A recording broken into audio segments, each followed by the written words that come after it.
The champagne glass was halfway to my lips when I saw him walking toward the podium, and I knew my 15-year career at Meridian Defense Solutions was about to end. No announcement, no explanation, just Marcus Henley, 26 years old, fresh from his MBA and the CEO's son, taking the microphone that was supposed to be mine. The room went silent as he cleared his throat and said the words that would haunt me for months.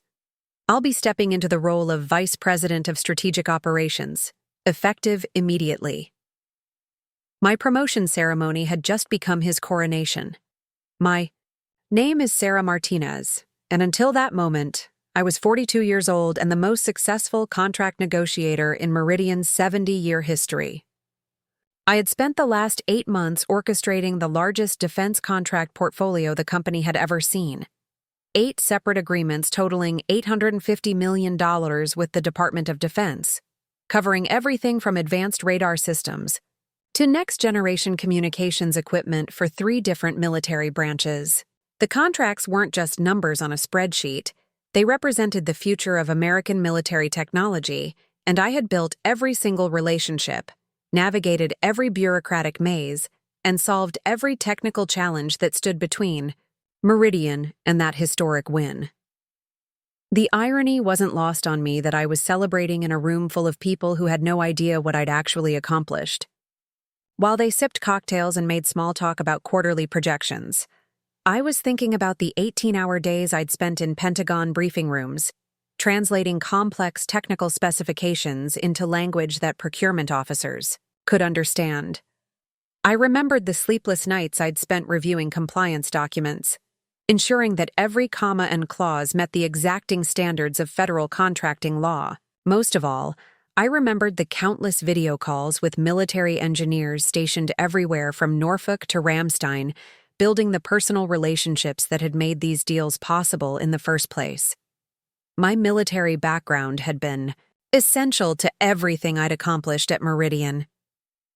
12 years in the Army, rising to the rank of major before transitioning to civilian defense contracting, had given me something my competitors couldn't replicate: credibility with the people who actually used the equipment we were selling. When a Navy communications specialist questioned the durability specifications on our encrypted radio systems, I could speak their language because I'd been in their boots.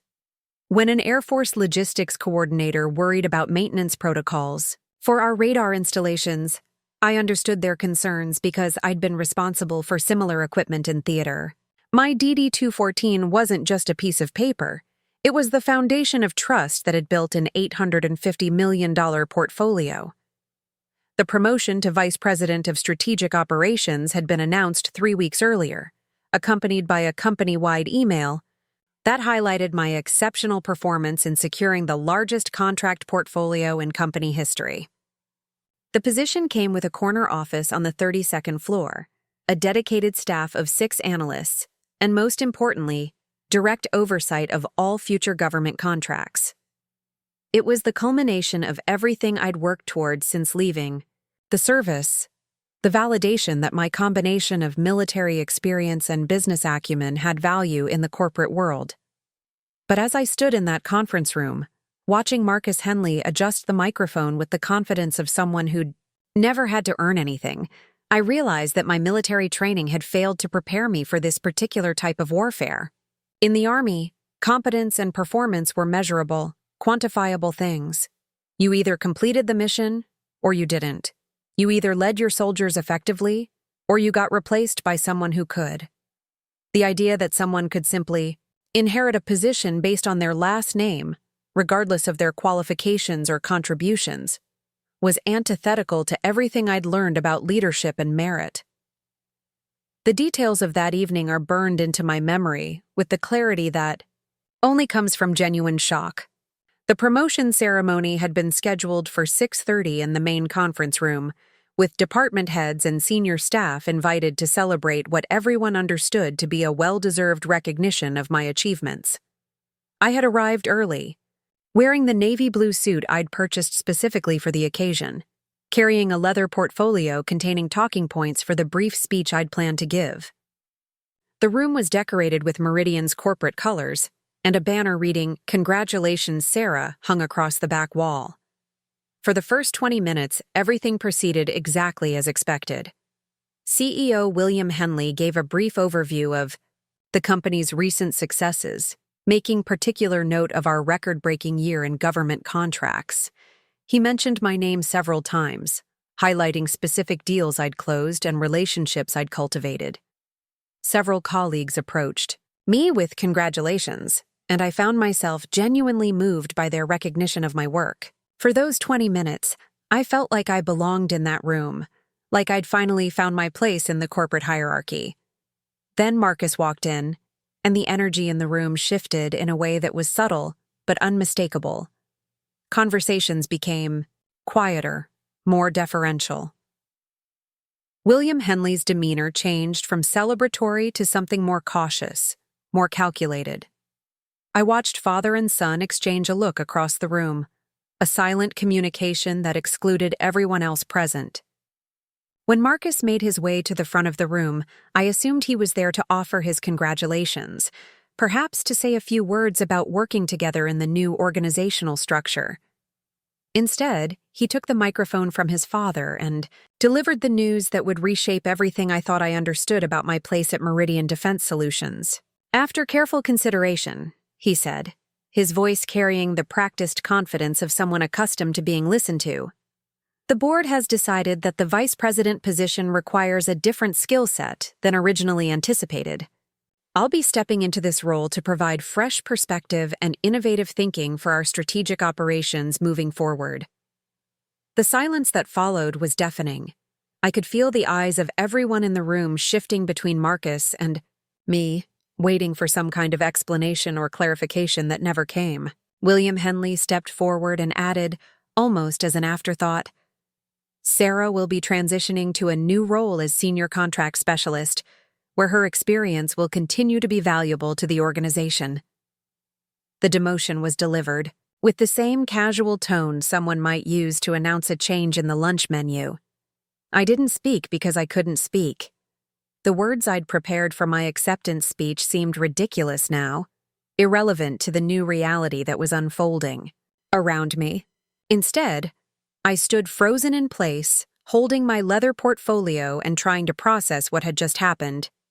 The banner behind the podium still read, "Congratulations, Sarah." But the words now felt like a cruel joke, a reminder of expectations that would never be fulfilled. The aftermath was a blur of awkward conversations and false reassurances. Several colleagues approached me with expressions of confusion and sympathy, clearly unsure of what to say in the face of such an obvious injustice. William Henley made a point of speaking with me privately, explaining that the decision had been difficult but necessary, and that my contributions to the company were still highly valued. Marcus, for his part, seemed genuinely oblivious to the impact of what had just occurred, discussing his vision for the department with the enthusiasm of someone who believed he'd earned the right to lead. As the evening wore on, I found myself observing the interactions around me with a detachment that felt almost clinical. I watched as people who had been congratulating me an hour earlier began gravitating toward Marcus, offering their support and expertise for his new role. I saw the subtle but unmistakable shift in power dynamics, the way conversations redirected themselves toward the new vice president and away from the woman who had just been publicly demoted. By the time I left that conference room, I understood that my position at Meridian Defense Solutions had fundamentally changed, and not in the way I had expected when the evening began. The drive home gave me time to think about what had really happened and what it meant for my future. This wasn't just about a promotion that had been taken away. It was about the recognition that merit and performance might not be enough in a world where family connections and institutional power could override individual achievement. As I sat in my car outside my apartment, still wearing the suit I'd bought for my promotion ceremony, I realized that everything I thought I knew about my value to Meridian Defense Solutions was about to be tested in ways I never could have anticipated. The email arrived at 6:47 a.m. the next morning, before I'd even finished my first cup of coffee. Subject line: Organizational transition Immediate action required. No personal greeting, no acknowledgement of the previous evening's events, just a sterile corporate communication that reduced 15 years of dedicated service to a series of bullet points and procedural requirements. Effective immediately, your office access will be transferred to the third floor. Please coordinate with HR for equipment relocation by end of business today. Your new supervisor will be Jennifer Walsh, Senior Director of Contract Administration, I. Read the email 3 times before the full implications sank in. Jennifer Walsh had been my peer just 24 hours earlier, someone I'd collaborated with on numerous projects but who reported to the same department head I did. Now she was being positioned as my supervisor, a lateral move disguised as a promotion that served to emphasize how far I'd fallen in the corporate hierarchy. The message was clear. Not only had I lost the vice president position, but I was being pushed several rungs down the ladder, relegated to a role that would place me firmly under the authority of people who had previously considered me an equal. The physical relocation was scheduled to begin immediately. When I arrived at the office at 8:15, 2 facilities management employees were already waiting outside my corner office with rolling carts and moving boxes. They were polite but efficient, clearly operating under instructions that left no room for negotiation or delay. "We'll need to have this space cleared by noon," one of them explained, consulting a clipboard with practiced indifference. "The new occupant will be moving in this afternoon." I stood in the doorway of what had been my office for the past 3 years, taking inventory of the space that had represented my professional achievement at Meridian. The mahogany desk where I'd negotiated million-dollar contracts over secure phone lines. The wall-mounted monitor where I'd presented strategic analyses to senior leadership. The framed photograph of my old Army unit, taken during our deployment to Afghanistan, which had served as a daily reminder of the leadership principles that had guided my civilian career. Everything that had defined my professional identity was about to be packed into cardboard boxes and relocated to a space I hadn't even seen yet. The process of emptying my office felt like dismantling a life I'd spent years building. Each item that went into the boxes represented a different aspect of my contributions to Meridian. The signed contracts that had generated millions in revenue, the commendation letters from military procurement officers, the strategic planning documents that had shaped the company's approach to government contracting. As I packed my personal effects, I couldn't help but notice how the removal of my belongings immediately began to erase any evidence that I'd ever occupied this space. The walls looked bare and impersonal, ready to be redecorated according to someone else's preferences. Marcus arrived while I was still packing, appearing in my doorway with the casual confidence of someone who belonged there.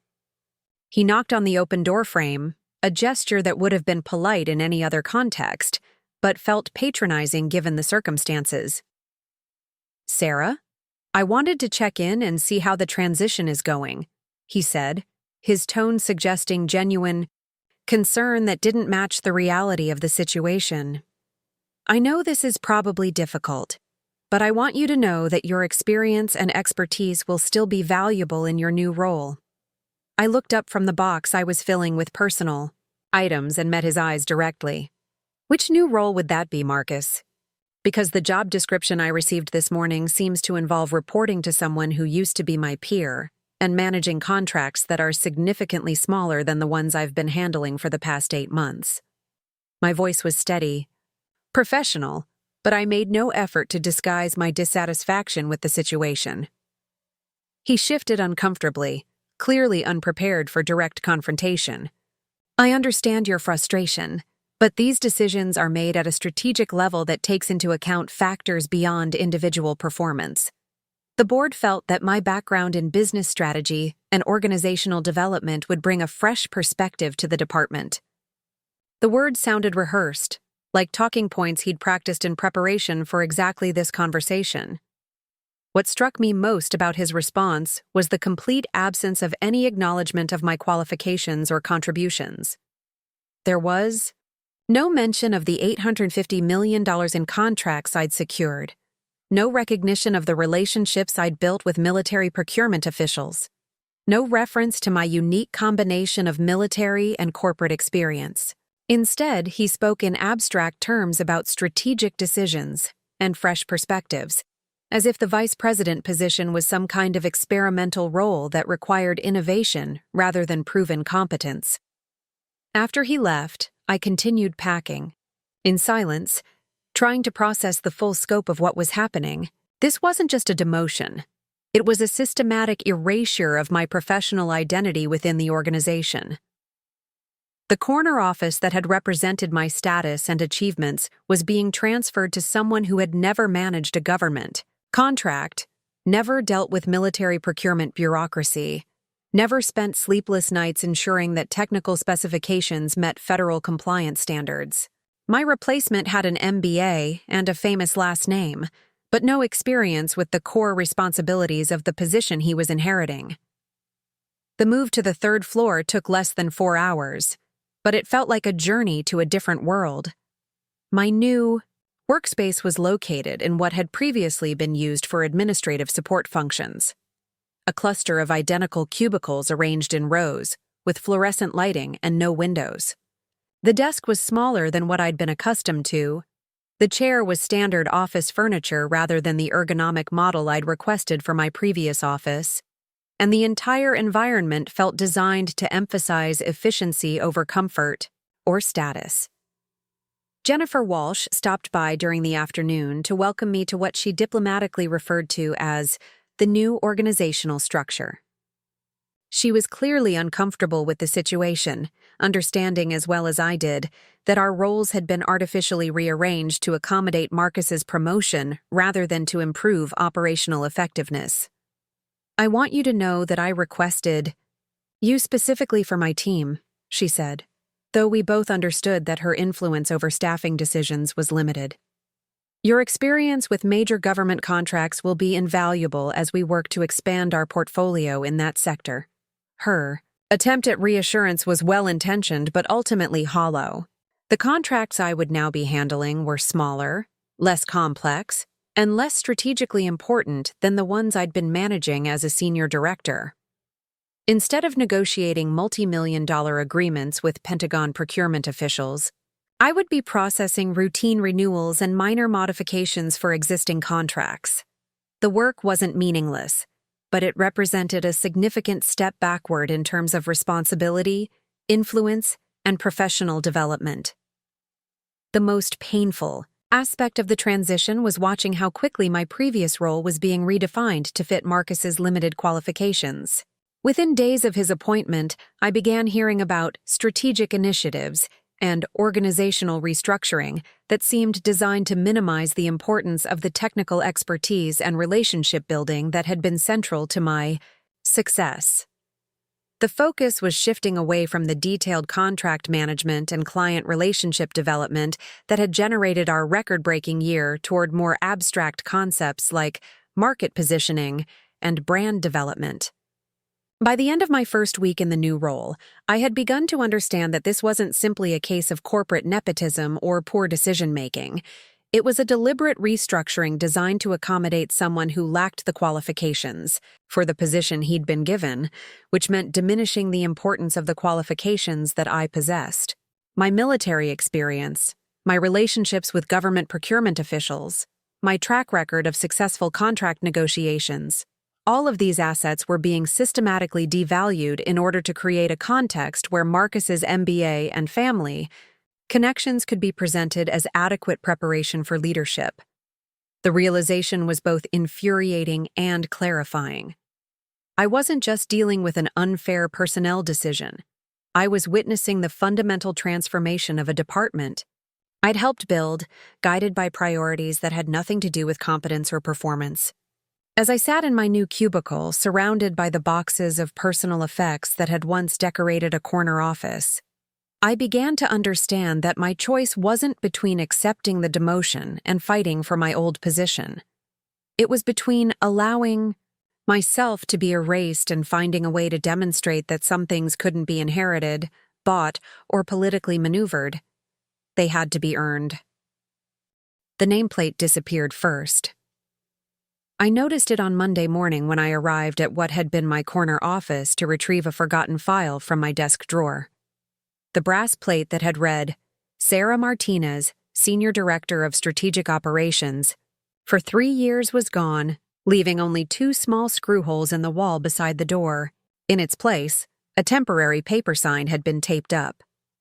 Marcus Henley, Vice President. The contrast was jarring. My engraved nameplate, which had represented years of earned advancement, replaced by a hastily printed piece of paper that looked like it had been made on a standard office printer. Inside the office, the transformation was already underway. The mahogany furniture I'd specifically requested and justified through budget proposals had been rearranged to accommodate Marcus's preferences. My carefully organized filing system, color-coded by contract type and client priority, was being dismantled by an administrative assistant who clearly had no understanding of the logic behind the organization. The wall where I'd displayed my military commendations and industry awards was being prepared for repainting, as if any evidence of my previous occupancy needed to be completely erased before the space could be properly claimed by its new owner. What disturbed me most was the systematic way my contributions were being reassigned and rebranded. The strategic analysis framework I'd developed for evaluating government contract opportunities was now being referred to as the Henley Assessment Protocol. The client relationship management system I'd implemented to track communications with military procurement officials had been renamed Strategic Stakeholder Engagement Initiative. Even the monthly performance metrics I'd designed to measure departmental effectiveness were being presented as innovations introduced by the new leadership structure. I discovered the extent of this historical revision when I attended my first departmental meeting under the new organizational structure. Marcus had called the meeting to outline his vision for the future and to introduce what he described as innovative approaches to government contracting.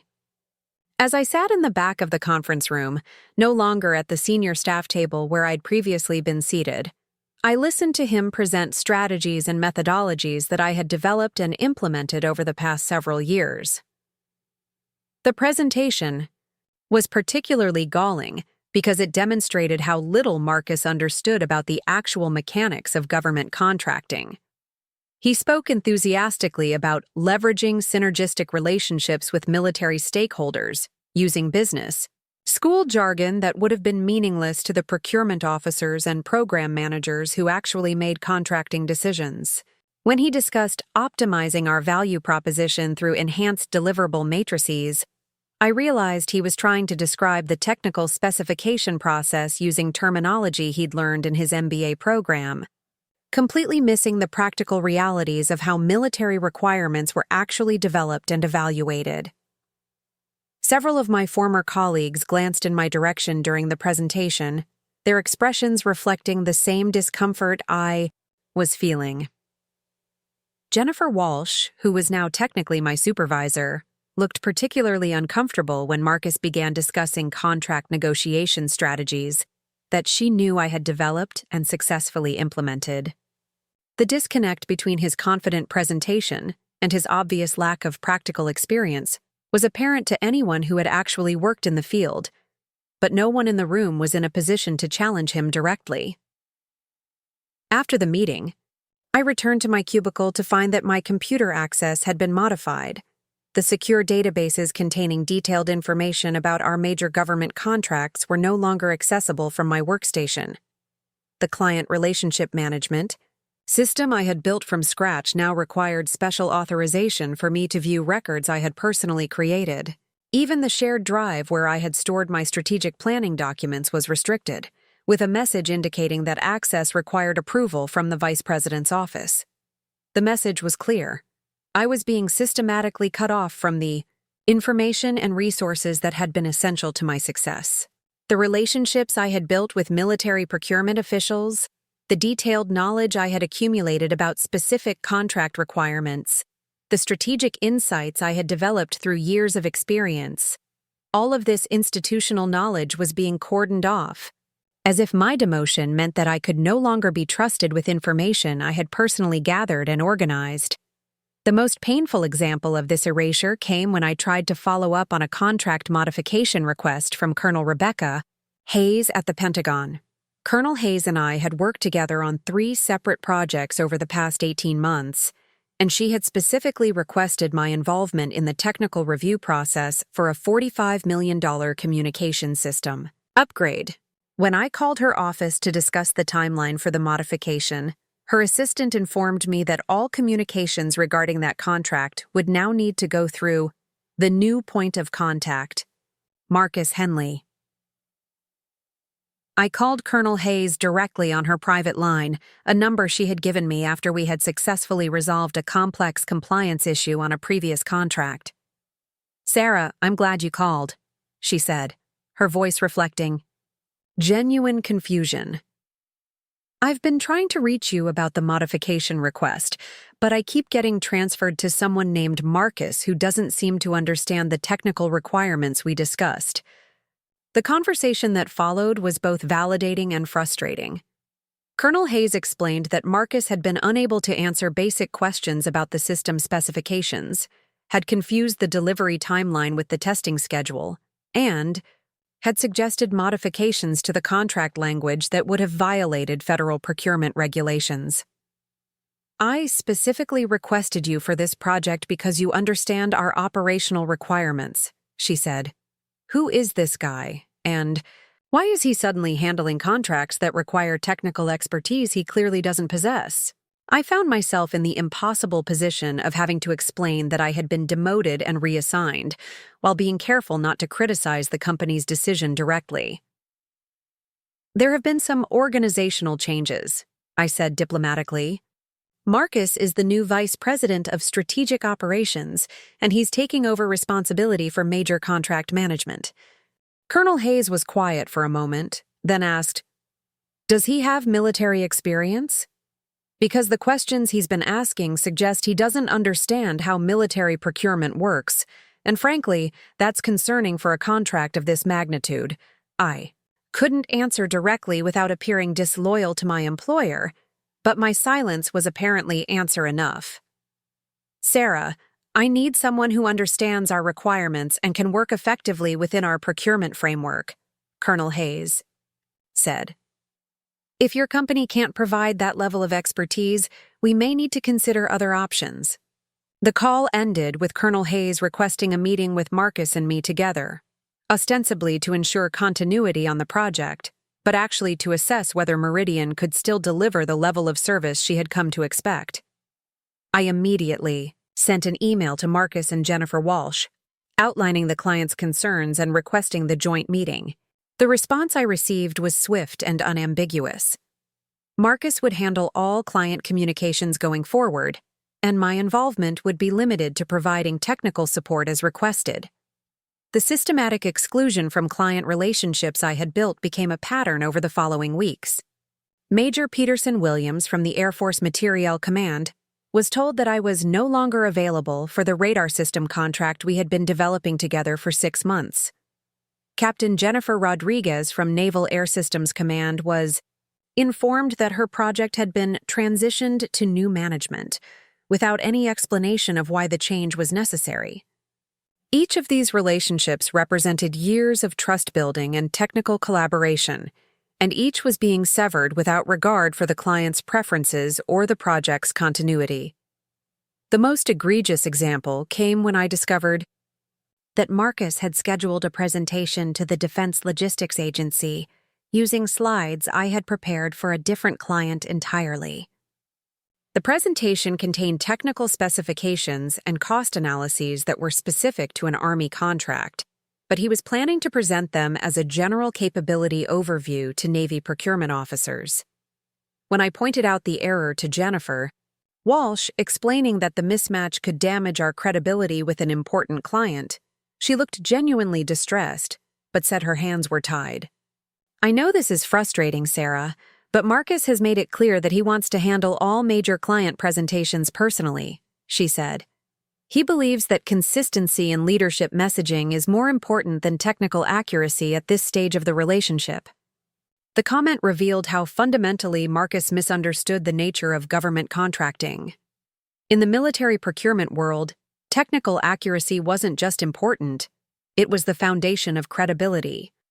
Officers like Colonel Hayes and Major Peterson worked in environments where precision and reliability were matters of life and death. They didn't care about leadership messaging or brand consistency. They cared about working with contractors who understood their requirements and could deliver solutions that met their operational needs. As I watched Marcus stumble through client relationships I had spent years building, I began to realize that this wasn't just about my personal career trajectory. The systematic erasure of my contributions and the dismissal of my expertise was putting at risk the very contracts that had made Meridian successful in the government sector. The $850 million portfolio I had assembled wasn't just a collection of revenue streams. It was a network of relationships built on trust, competence, and shared understanding of military requirements. But Marcus and his father seemed to believe that these relationships were transferable assets, that the contracts I had negotiated could be managed by anyone with sufficient authority and business training. They were about to discover that some things couldn't be inherited or delegated. They had to be earned through demonstrated competence and sustained performance. The question was whether that discovery would come before or after they had irreparably damaged the relationships that had taken me years to build. The discovery came on a Thursday afternoon while I was reorganizing my files in the cramped storage cabinet beneath my new desk. Buried among the standard contract templates and administrative forms that had been transferred with me was a manila folder I didn't immediately recognize. The tab was labeled Continuity Provisions, Personal Archive, written in my own handwriting but dating back nearly 2 years. When I opened it, I found copies of correspondence and contract modifications that I had almost forgotten about. Documents that would prove to be far more significant than I had realized when I first created them. The folder contained backup, copies of every major contract amendment I had negotiated since 2022. But what made these documents unique was that they were the original versions, bearing my personal notes and containing clauses that had been modified or removed in the final, executed contracts. Most importantly, they documented a pattern of relationship-dependent provisions that I had built into nearly every major agreement we had with the Department of Defense. These weren't standard contractual terms. They were customized protections I had developed based on my understanding of how military procurement actually worked. The most significant document was a memorandum of understanding I had negotiated with General Patricia Hawkins, the Deputy Director of Defense Acquisition. The memo had been drafted during a particularly complex contract dispute involving our advanced radar systems, when questions had arisen about Meridian's ability to provide ongoing technical support for equipment deployed in sensitive operational environments. General Hawkins had been concerned about contractor stability and continuity, having witnessed other defense companies struggle with personnel turnover that left the military without adequate technical expertise. The solution I had proposed was unprecedented in my experience. A formal acknowledgement of key personnel provisions that tied specific contracts to the continued involvement of designated technical experts. The language was carefully crafted to comply with federal acquisition regulations while ensuring that critical contracts couldn't be managed by unqualified personnel. For contracts involving specialized technical requirements exceeding $50 million in value, the memo stated, the contractor agrees to maintain continuity of key technical personnel as designated during the negotiation process, with any proposed changes subject to client approval. What made this provision particularly powerful was that it had been incorporated, in various forms, into 8 of our 10 largest contracts. In some cases, it appeared as a standard key personnel clause that required client notification of staff changes. In others, it was embedded in technical specification sections that mandated specific qualifications for project managers and technical leads. Most significantly, 3 of our largest contracts contained explicit relationship continuity provisions that gave the client the right to request reassignment of contracts if key personnel were removed without consultation.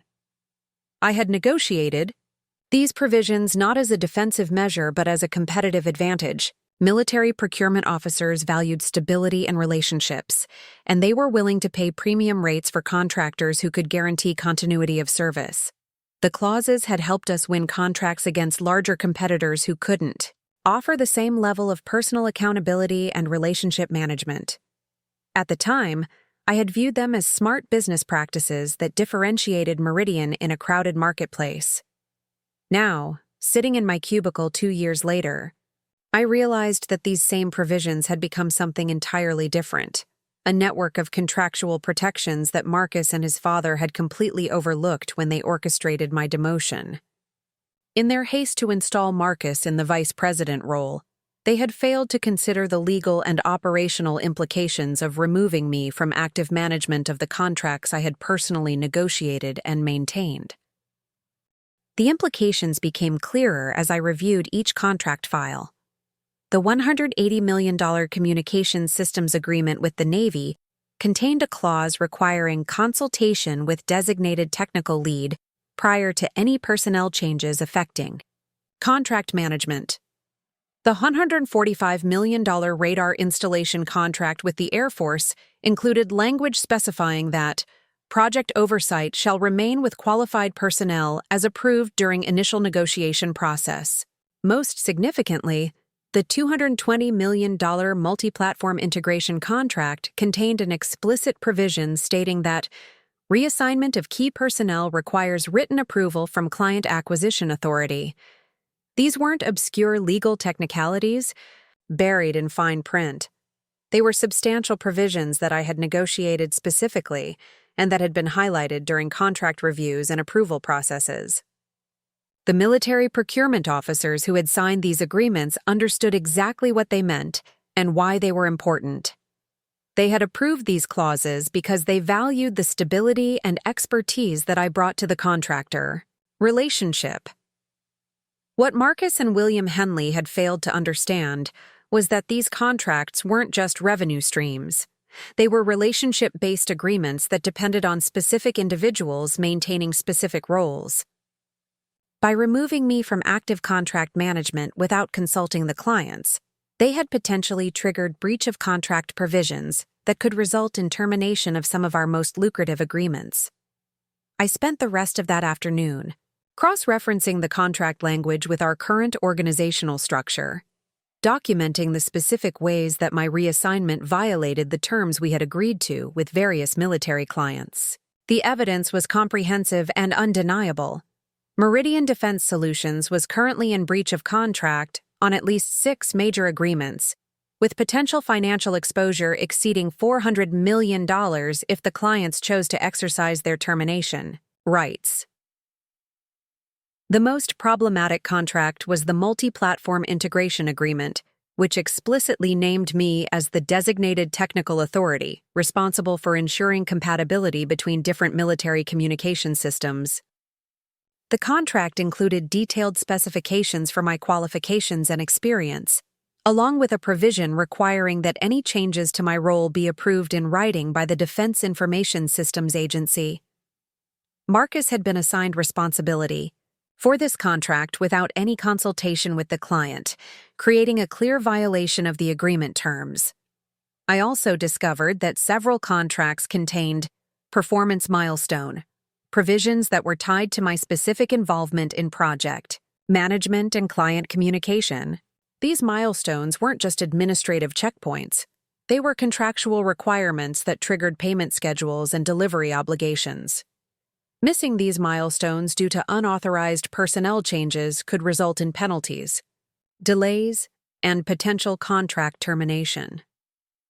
The more I reviewed the documentation, the more I realized that my demotion had created a legal and operational crisis that extended far beyond my personal career concerns. The contracts I had negotiated were structured in ways that made my continued involvement essential to their successful execution. This wasn't an accident or an oversight. It was the result of deliberate strategy on my part to ensure that Meridian's relationships with military clients were built on solid foundations of expertise and accountability. But there was another dimension to the situation that became apparent as I continued my research. The contract provisions I had negotiated weren't just protective measures for the clients. They were also protective measures for me, though I hadn't fully understood their significance at the time. By insisting on language that tied specific contracts to specific personnel, I had inadvertently created a professional safety net that would prove invaluable in exactly the situation I now faced. The realization that I held this kind of leverage was both empowering and sobering. On one hand, I had documentary evidence that Meridian was in breach of multiple contracts due to decisions made without proper consultation or authorization. On the other hand, using this leverage would require me to take actions that could damage the company and potentially put at risk the jobs of colleagues who had nothing to do with my demotion. I decided to test my understanding of the situation by placing a carefully worded call to Colonel Hayes, who had already expressed concerns about Marcus's competence. Instead of discussing my personal situation, I focused on the contractual implications of the personnel changes that had occurred. Colonel Hayes, I wanted to follow up on our previous conversation about the communication system modification, I said. I've been reviewing our agreement, and I noticed that the contract contains specific provisions regarding personnel continuity that may be relevant to the current situation. There was a pause. Then Colonel Hayes asked, "Are you referring to Section 12.3, which requires consultation before reassigning key technical personnel?" "That's correct," I replied, impressed that she remembered the specific section number. "I wanted to make sure you were aware that the recent organizational changes at Meridian may have triggered the notification requirements outlined in that section." Colonel Hayes was quiet for a moment, then said, "Sarah, are you telling me that your company reassigned you without notifying us, in violation of the contract terms?" I chose my words carefully.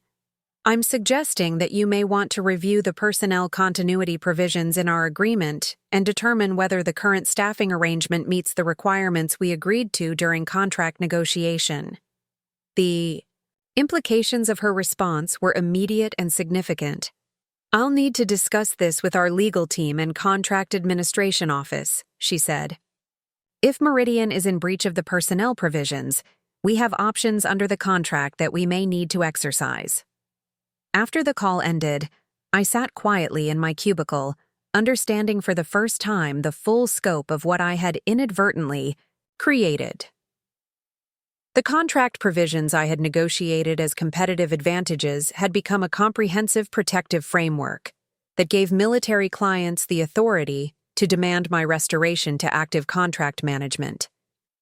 More importantly, they gave those same clients the right to terminate agreements worth hundreds of millions of dollars if their demands weren't met. Marcus and his father had orchestrated my demotion, believing that my value to the company was limited to my technical knowledge and client relationships. They had failed to understand that I had also built legal protections into our most important contracts that made my continued involvement not just beneficial but contractually required. In their effort to diminish my role, they had inadvertently triggered breach of contract provisions that threatened the very foundation of Meridian's government contracting business. The decision to remain silent wasn't born from weakness. It was calculated strategy, honed by 12 years of military training that had taught me the value of intelligence gathering before action. For the next 3 weeks, I maintained the facade of the compliant employee, arriving at my cubicle each morning at precisely 8:15, attending departmental meetings without complaint, and responding to Jennifer Walsh's assignments with professional efficiency. But beneath this veneer of acceptance, I was conducting reconnaissance on a scale that would have impressed my former commanding officers. Every conversation I overheard, every email chain I was inadvertently copied on, every frustrated comment, from colleagues who assumed I was too demoralized to pay attention, all of it became data points in a comprehensive intelligence operation.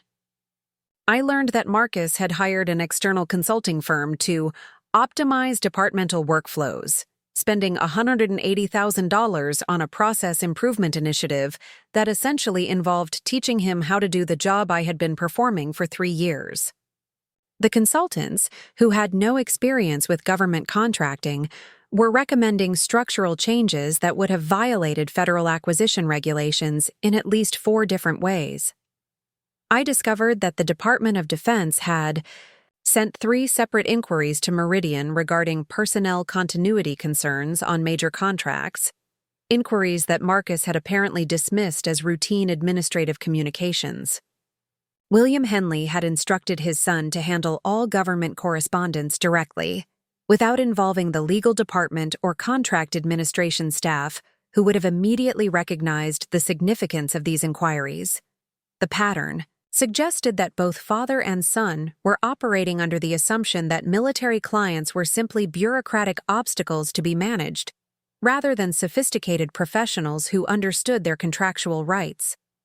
From my position in the administrative bullpen, I had an unexpected advantage: invisibility.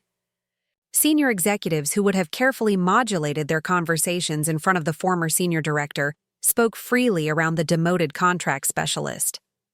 I learned that Marcus was struggling with even basic aspects of his new role, requiring assistance from 3 different department heads to prepare for a routine status meeting with Navy procurement officers. The technical specifications he was supposed to review had been translated into business school terminology by his consulting team, creating documents that were incomprehensible to the military engineers who needed to approve them. More importantly, I began to understand the financial pressure that had driven my demotion in the first place. Through conversations between Jennifer Walsh and accounting staff, I pieced together that Meridian was facing a cash flow crisis related to delayed payments. On several international contracts, William Henley had apparently made promises to his board of directors about revenue growth that required immediate cost reductions, and my salary, along with those of 2 other senior directors, had been identified as excessive overhead that could be eliminated without affecting operational capability. The irony was devastating. They had reduced my compensation to improve short-term financial performance, apparently unaware that my demotion was triggering contractual provisions that could cost the company hundreds of millions in lost revenue. The personnel continuity clauses I had negotiated were designed to protect clients from exactly this kind of arbitrary decision-making. But Marcus and his father were too inexperienced to recognize the legal landmines they were walking through. Also began reaching out strategically to contacts throughout the defense contracting community. Conversations disguised as routine professional networking, but actually designed to gather intelligence about industry perceptions of the changes. At Meridian, the responses were illuminating and concerning. Word had spread quickly through the tight-knit community of military procurement professionals that I had been removed from active contract management, and the reaction was universally negative. Lieutenant Colonel David Chen from the Army Materiel Command expressed confusion about why Meridian would sideline their most competent technical lead during the most complex contract implementation in company history. Captain Maria Santos from Naval Sea Systems Command was more direct. "Sarah, you built those relationships over years of demonstrated competence. If Meridian thinks they can just plug in someone new and maintain the same level of service, they're going to learn some expensive lessons about how government contracting actually works." These conversations revealed that my demotion was being interpreted by military clients not as an internal personnel decision, but as a signal that Meridian was experiencing operational instability. Several procurement officers mentioned that they were monitoring the situation closely and considering contingency plans in case Meridian proved unable to maintain service levels on existing contracts. The implication was clear. My removal from active contract management was being viewed as a red flag that could affect the company's ability to compete for future government business. Meanwhile, Marcus's performance continued to deteriorate in ways that were becoming increasingly difficult to hide. I learned from an administrative assistant that he had missed 2 critical deadlines for contract modification submissions, forcing Jennifer Walsh to request extensions that reflected poorly on Meridian's project management capabilities. During a conference call with Air Force procurement officers that I was asked to attend for technical support, I watched Marcus struggle to answer basic questions about delivery schedules and performance specifications. The most telling incident occurred during a presentation to the Defense Logistics Agency, where Marcus attempted to use slides I had prepared for a completely different contract. When DLA representatives asked for clarification about specific technical requirements, he was unable to provide coherent answers because he didn't understand the underlying systems the presentation was supposed to describe. The meeting ended, with DLA officials requesting a follow-up session with technical personnel who can address our operational requirements. I began documenting these failures systematically, not out of vindictiveness, but because I recognized that they represented evidence of Meridian's inability to fulfill its contractual obligations. Each missed deadline, each confused response to client inquiries, each instance of Marcus demonstrating his lack of qualifications became part of a pattern that supported the argument that my demotion had materially affected the company's performance on government contracts. The breakthrough came during my 4th week of surveillance when I overheard a phone conversation between William Henley and someone he addressed as General Morrison. I was working late in my cubicle, alone on the 3rd floor, when Henley's voice carried clearly from his office 2 floors above through the building's ventilation system. The acoustics were perfect, allowing me to hear his side of what was clearly a very uncomfortable conversation.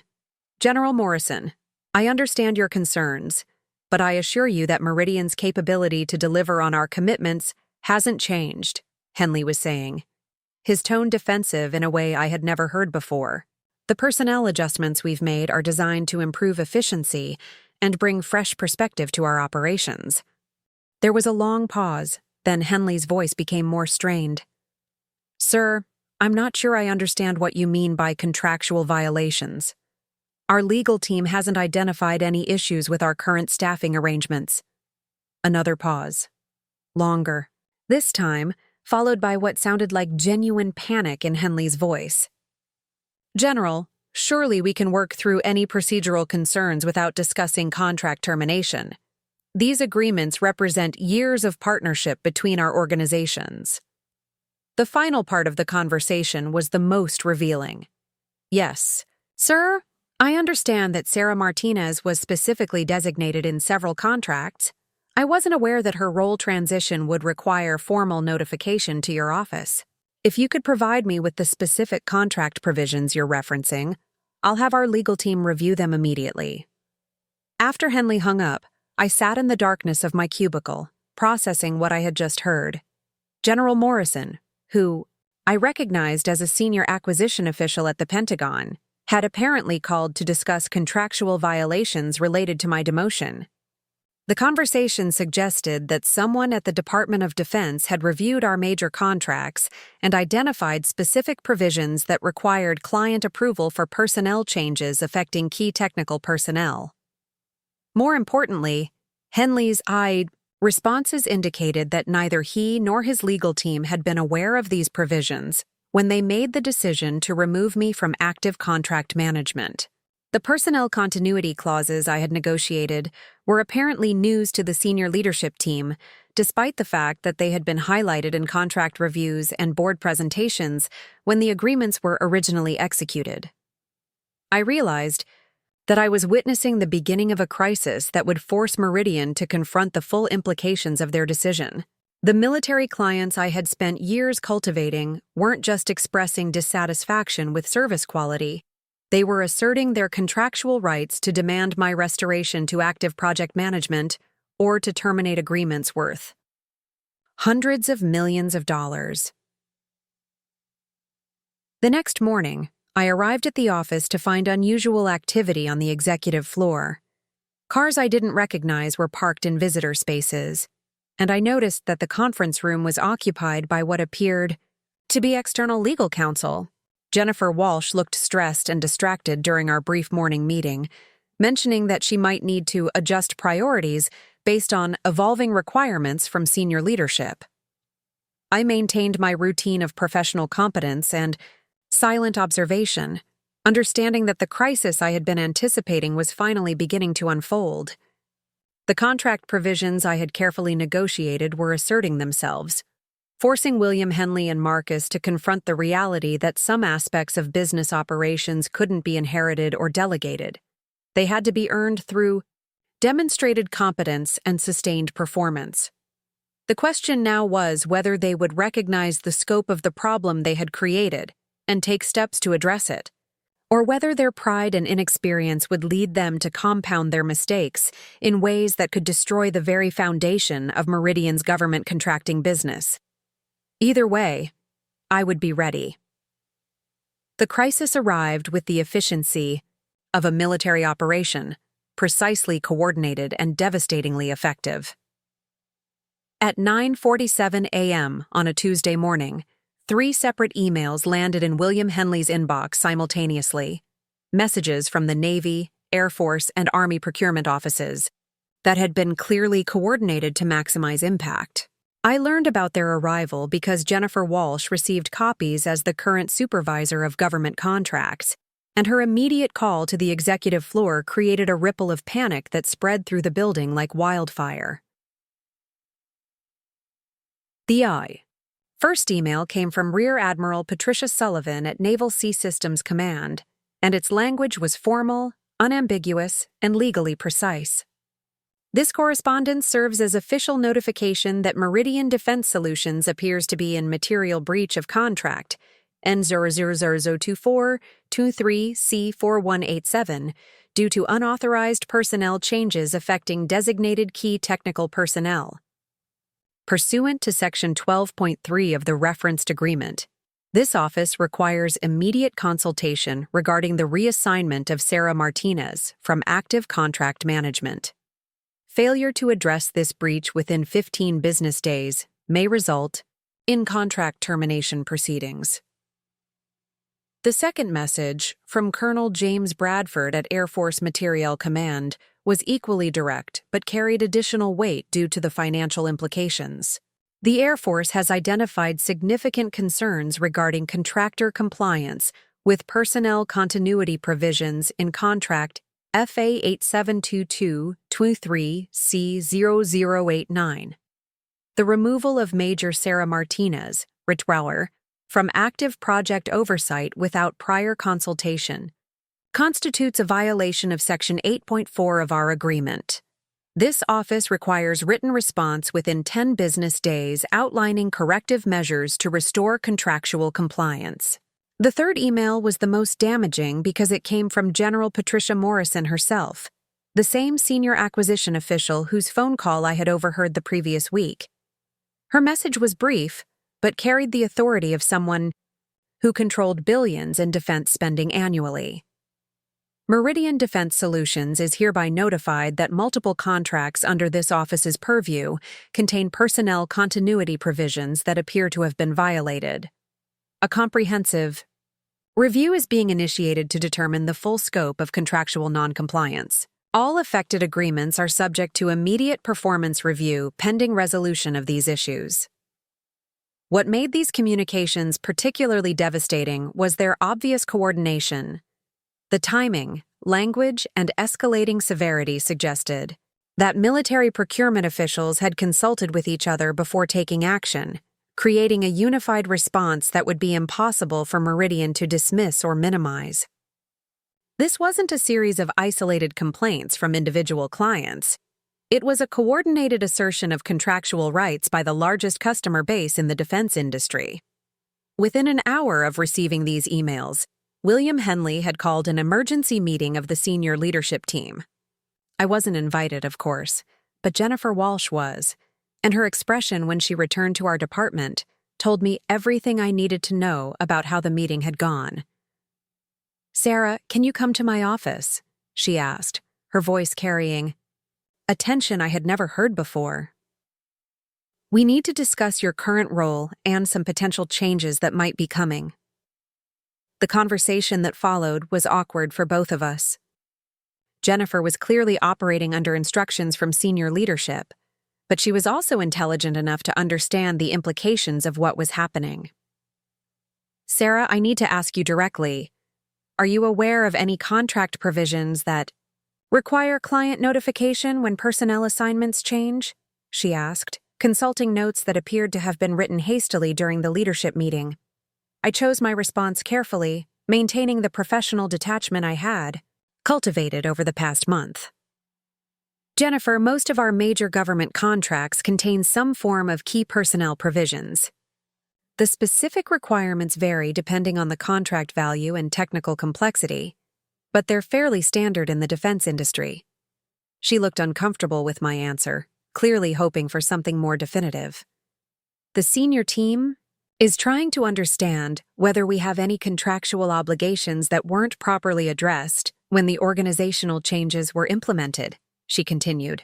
They're particularly concerned about contracts that might be at risk if clients decide to exercise termination rights. The question revealed how completely the leadership team had been caught off guard by the military's response. They were scrambling to understand contractual obligations that had been clearly documented in agreements they had signed, reviewed, and approved. The personnel continuity provisions weren't hidden in fine print. They were substantial clauses that had been highlighted during contract negotiations and board presentations. I think the legal team should review the specific language in each contract, I said diplomatically. The requirements are different for each agreement, and the implications depend on how the provisions are interpreted by the client acquisition authorities. What I didn't tell Jennifer was that I knew exactly which contracts contained which provisions because I had negotiated every single one of them. I also knew that the military procurement officers who were now asserting their contractual rights had specifically requested these clauses because of previous experiences with contractors who had removed key personnel without consultation. The afternoon brought additional evidence that the crisis was expanding beyond what Meridian's leadership had anticipated. 2 more emails arrived from defense agencies, and I learned from office gossip that William Henley had placed calls to at least 4 different law firms specializing in government contracts. The fact that he was seeking external legal counsel suggested that Meridian's internal legal team had confirmed what I already knew. The company was in substantial breach of multiple agreements and faced potentially catastrophic financial exposure. More telling was Marcus's complete absence from the office. According to his administrative assistant, he had called in sick, but rumors suggested that he was meeting with his father and outside consultants to develop a response strategy. The fact that the newly appointed vice president was unavailable during the most significant contracting crisis in company history spoke volumes about his preparedness for the role he had inherited. The most significant development came late in the afternoon when Colonel Hayes called me directly. "Sarah, I need to speak with you about the communication system contract," she said, her tone businesslike but urgent. "I've been instructed by my superiors to clarify the current status of our personnel continuity requirements." The conversation that followed was carefully choreographed on both sides. Colonel Hayes needed to document Meridian's contractual violations for her acquisition file, while I needed to provide information without appearing to undermine my employer. "Colonel Hayes, I can confirm that I'm currently assigned to a different role within the organization," I said. "Whether that assignment affects our contractual obligations would depend on how those obligations are interpreted by your legal team." "Sarah, let me be direct," she replied. "Section 12.3 of our contract specifically designates you as the technical authority for this project. It requires written approval from this office before any changes are made to your role. Did anyone from Meridian request such approval before you were reassigned?" I paused, understanding that my answer would have immediate and significant consequences for Meridian. "No, Colonel Hayes. No one from Meridian contacted your office regarding my reassignment." "Then Meridian Defense Solutions is in breach of contract," she said matter-of-factly. "I'm required to notify my acquisition authority and recommend appropriate action under the termination for default provisions." After the call ended, I sat quietly in my cubicle, watching the late afternoon sun stream through the windows of the third floor. The contract provisions I had negotiated as competitive advantages had become the mechanism through which military clients were asserting their right to competent contractor performance. The relationships I had built over years of dedicated service were now being leveraged not to benefit me personally, but to hold Meridian accountable for decisions that violated both the letter and spirit of their contractual obligations. Crisis was no longer theoretical or potential. It was immediate and existential. Meridian faced the prospect of losing contracts worth hundreds of millions of dollars because William, Henley, and Marcus had failed to understand that some business relationships couldn't be inherited, delegated, or politically maneuvered. They had assumed that their authority within the company translated to authority over clients who had their own legal rights and professional standards. By the end of that day, it was clear that the next phase of this situation would determine not just my future at Meridian, but the future of the company itself. The military clients I had served for years were demanding accountability, and the contract provisions I had written were giving them the legal tools to enforce their demands. The question was whether Meridian's leadership would recognize the scope of their mistake and take corrective action, or whether their pride would lead them to compound their errors in ways that could destroy the foundation of their government. Contracting business. The phone call that changed everything came at 7:23 a.m. on a Friday morning, 3 days after the military procurement offices had delivered their coordinated ultimatum. I was drinking coffee in my kitchen, preparing for another day of strategic silence, when my personal cell phone rang with a number I didn't recognize. The area code was 703, Northern Virginia, which meant either Pentagon or defense contractor. Sarah. Martinez? The voice was professional, confident, and unfamiliar. Speaking. This is David Chen, Senior Vice President at Apex Defense Technologies. I believe you know our reputation in the government contracting space. I did know Apex. They were Meridian's largest competitor, a company that had been aggressively pursuing market share in the exact sectors where I had built Meridian's most successful relationships. Mr. Chen, what can I do for you? Sarah, I'm going to be direct. Word has reached our executive team about the situation at Meridian, and we're prepared to make you an offer that I think you'll find interesting. He paused, letting the implications settle. We'd like you to join Apex as Senior Vice President of Government Relations, with full authority over our defense contracting portfolio. The offer that followed was comprehensive and targeted. Base. Salary 40% higher than my original position at Meridian. Equity package worth potentially millions if Apex continued its growth trajectory. Most importantly, complete autonomy over client relationships and contract negotiations, with explicit guarantees that my role couldn't be altered without board approval. There's one more element to this offer, Chen continued. 3 of our largest defense clients have specifically requested your involvement in upcoming procurement opportunities. Colonel Hayes from the Navy, Major Peterson from the Air Force, and General Morrison's office have all indicated that Apex would receive preferential consideration for contracts if you were leading our technical teams. I set down my coffee cup, understanding immediately what Chen was telling me. The military procurement officers who were pressuring Meridian to restore my contract management authority were simultaneously opening doors for me at Meridian's primary competitor. The relationships I had built weren't just contractual obligations, they were professional endorsements that carried real value in the marketplace. Mr. Chen, I appreciate the offer, but I'm currently employed by Meridian Defense Solutions, I said carefully. Sarah, we've done our research. Meridian is facing potential contract terminations worth over $400 million due to their recent personnel decisions. Based on our intelligence, they have approximately 6 business days to restore you to active contract management or face default proceedings on at least 4 major agreements. His tone was matter-of-fact, almost clinical. We're offering you the opportunity to continue your career with an organization that values your expertise rather than one that's in the process of destroying its relationship with its largest clients. After Chen hung up, promising to send a formal offer package within the hour, I sat in my kitchen processing what had just occurred. The crisis at Meridian had created an opportunity that exceeded anything I could have imagined when this situation began. Not only was I being offered a senior position with better compensation and authority, but I was being actively recruited by clients who wanted to ensure continuity of the professional relationships that Meridian had casually disrupted.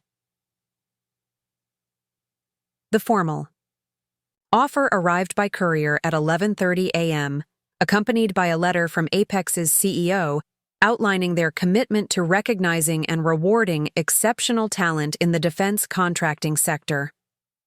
The compensation package was indeed substantial, but what struck me most was the language emphasizing my proven track record of building sustainable client relationships and delivering superior technical solutions.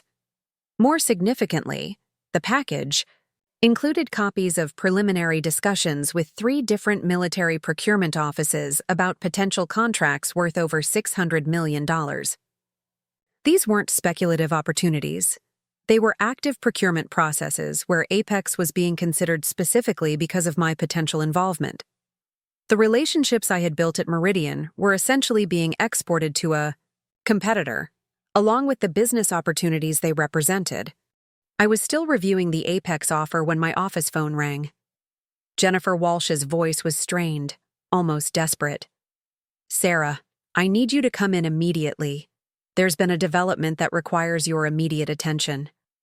When I arrived, at Meridian, the building felt different, quieter, more tense. The usual background noise of phone conversations and keyboard clicking seemed muted, as if everyone was waiting for something significant to happen. Jennifer met me at the elevator, her expression grim. "William Henley wants to see you in his office," she said. "The legal team is there, along with Marcus and 2 outside consultants." The meeting that followed was unlike anything in my 15-year career. William Henley, who had barely acknowledged my presence during my demotion, was now sitting across from me at his conference table looking genuinely worried. Marcus was there too, noticeably subdued and avoiding eye contact. 2 men in expensive suits were introduced as contract law specialists who had been retained to address certain compliance issues. "Sarah," Henley began, his voice lacking its usual authoritative tone, "we've discovered that some of our major contracts contain provisions that may have been overlooked during the recent organizational restructuring. Our legal team has advised us that certain clients have the right to demand specific personnel assignments, and we need to discuss how to address their concerns." One of the outside lawyers leaned forward. "Ms. Martinez, we've reviewed the contracts you negotiated, and frankly, the personnel continuity clauses are some of the most comprehensive we've seen in the industry. The military procurement offices have substantial legal grounds to terminate these agreements if their requirements aren't met."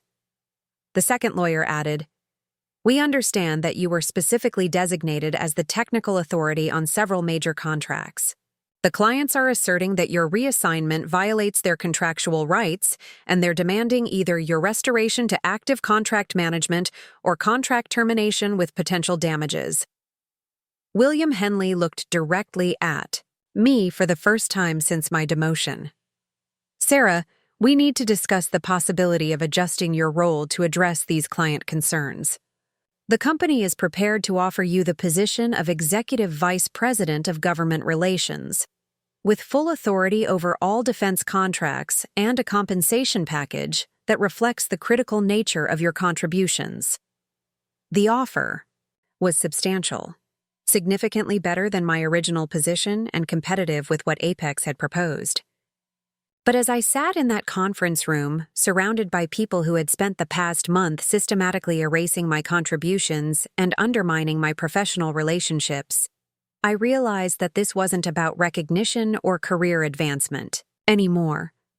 "Mr. Henley," I said calmly, "I appreciate the offer, but I've already accepted a position with Apex Defense Technologies. My resignation will be effective in 2 weeks, consistent with standard professional courtesy." The silence that followed was profound. Marcus looked genuinely shocked, apparently unable to comprehend that someone would reject an offer from his father's company. The lawyers exchanged glances that suggested they had anticipated this possibility. William Henley's expression shifted through several emotions before settling on something that looked like grudging respect. "Sarah," he said finally, "you realize that your departure could result in the termination of contracts worth hundreds of millions of dollars?" I met his gaze directly. "Mr. Henley, that's a risk you assumed when you decided my contributions weren't valuable enough to maintain my position. I've spent 15 years building relationships and developing expertise that benefited this company. The fact that those assets are now being leveraged by your competitors is a consequence of decisions you made, not actions I took." 2 months later, I was standing in my new corner office at Apex Defense Technologies, reviewing contracts for the largest defense procurement program in the company's history. The panoramic view included the Meridian building across the city, where reports indicated that the company was facing congressional inquiry into their contract management practices following the loss of over $500 million in defense agreements. The military procurement officers I had worked with for years had followed through on their threats, terminating contracts and transferring the work to competitors who could provide the level of expertise and continuity they required. Several had specifically requested that their new contracts include provisions ensuring my direct involvement in project management. Marcus had lasted 6 weeks in his vice president role before being quietly reassigned to strategic planning, a position that seemed designed to minimize his contact with actual clients. William Henley had stepped down as CEO following a board vote expressing no confidence in his leadership. The company I had helped build was essentially starting over, having learned the expensive lesson that some assets couldn't be inherited or politically maneuvered. They had to be earned through competence and sustained performance. If you've ever been underestimated, replaced by someone less qualified, or had your contributions erased by people who thought titles mattered more than talent, then you understand what this journey taught me. Sometimes the most powerful response isn't fighting back immediately. It's demonstrating your value so clearly that others have no choice but to recognize it. The relationships you build, the expertise you develop, and the integrity you maintain become assets that no one can take away from you, even when they try. Your worth isn't determined by the people who fail to recognize it. It's proven by those who do. If this story resonated with you, share it with someone who needs to remember their own value. Leave a comment about your own experiences with workplace betrayal or professional vindication. And don't forget to subscribe to hear more stories about people who turned their worst professional moments into their greatest triumphs.